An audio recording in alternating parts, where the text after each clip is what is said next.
Hi everybody. In my hand I have got a very important document pertaining to the life, death and career of Marilyn Monroe.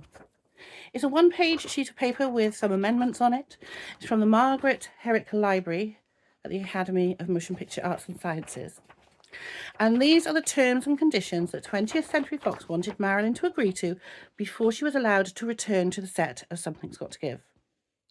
But Andrea, I hear you saying, she already had a new contract. She signed a new $1 million contract. She was going back in October. They'd agreed to everything. They made concessions on each side. They were going to give her what she wanted as long as they got what they wanted, which was to get rid of Paula Strasberg. It's not true.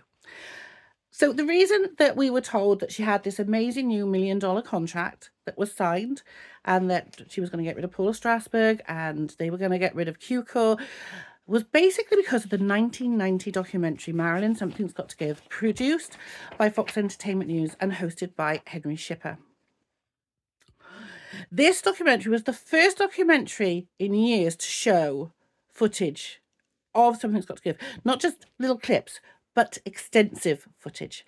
It had been seen previously in things like Marilyn, which was narrated by Rock Hudson, and Remembering Marilyn, probably some in Beyond the Legend, though I'd have to watch and check because it's been a while since I've watched that. But in Something's Got to Give, they actually restored it and showed lots of detailed scenes. We had been told by 20th Century Fox that she had been stumbling through her scenes in a drug-induced haze. This simply wasn't true. Her performance was amazing. She looked stunning. She was beautiful at this point. She'd lost weight. She was slim. She just looked beautiful.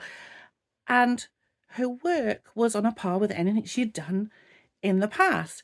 The biggest hold-up of filming was her not turning up because she had a sinus infection. No, I'm not actually going to say that she was right not to turn up or that she didn't behave badly even when she was there, because she did. We know she did. She was a mess. Sorry, but she was.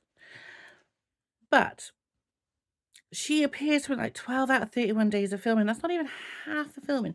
She went to the Kennedy party, even though she was told not to. She did originally have permission, and it was rescinded once filming fell behind schedule. But she still went, which I don't blame her, but I can also understand why they were annoyed. They should have gone with, as Henry Weinstein said, with their own people and their own cameras and a big sign saying Something's Got to Give, and got as much publicity out of it as they could. They didn't, and they chose to fire her on June 8th. Her last day of work was June 5th. I think, or something like that, and she got sick over the weekend and she didn't turn up, and they fired her on June 8th or something like that. Her last day of work was June 1st, her birthday. But we were told that she'd had this $1 million contract, and the reason is because the footage does not lie.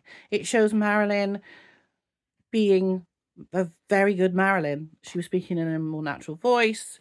She barely flubbed a line.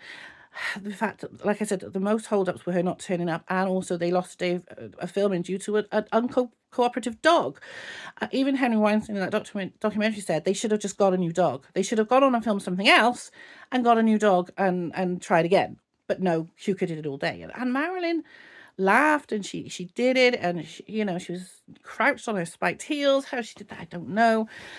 But to save face and to make them look less villainous, Fox turned around and said, no, she's got a $1 million contract. It's all signed. She's ready to go in October when Dean Martin returns from a concert tour. It's not true. This was not signed, and you'll see why in a minute, by the time she died. And in fact, they were still negotiating it, and there were news articles saying at the time that they were still negotiating a new contract for her with Fox, that Milton Rudden's, her attorney, said. So I am assuming that where it says they're referring to Milton Rudin, her attorney. It says the following. You agree to the following. 1. Neither you nor Miss Monroe shall have any right of consultation or approval in the selection of a director, co-stars, feature players, bits, extras, stand-in, or any other players. Our decision will be final. 2. No say in director. 3. Miss Monroe will perform her services whether the photoplay is based on the script which is presently in existence or as it may be modified. Neither you nor Miss Monroe will have any rights of approval or consultation. No rights of approval or consultation with regard to cameraman, makeup man, wardrobe woman, hairdresser or hairstylist. That was 4. It's got a line from it. Number 5. Miss Monroe will be prompt in observing our work calls and will take her lunch break only when we specify and will be available all day as we specify. When she appears, she will be fully prepared in connection with the scene and she shall have memorized her dialogue. 6. Neither you nor Monroe will have any rights of consultation as to the number of takes to be made on each scene or printed. She will have no right to attend the dailies, or any other exhibition prior to its final cut. 7. No employees of yours or hers will be allowed in the studio without the express consent of the studio. 8. No rights with regard to portrait photographs or on-still photographers. 9. Miss Monroe will be paid $100,000 and there will be no additional compensation payable to you for the use of Monroe's services beyond the 14 weeks. So they were going to pay a 14 weeks flat fee of $100,000 if it went over tough. 10. And once this is signed, we'll dismiss the suit we filed in the Superior Court of the County of Los Angeles. Can you imagine how degrading and demeaning this was to her after everything she fought for in 1956?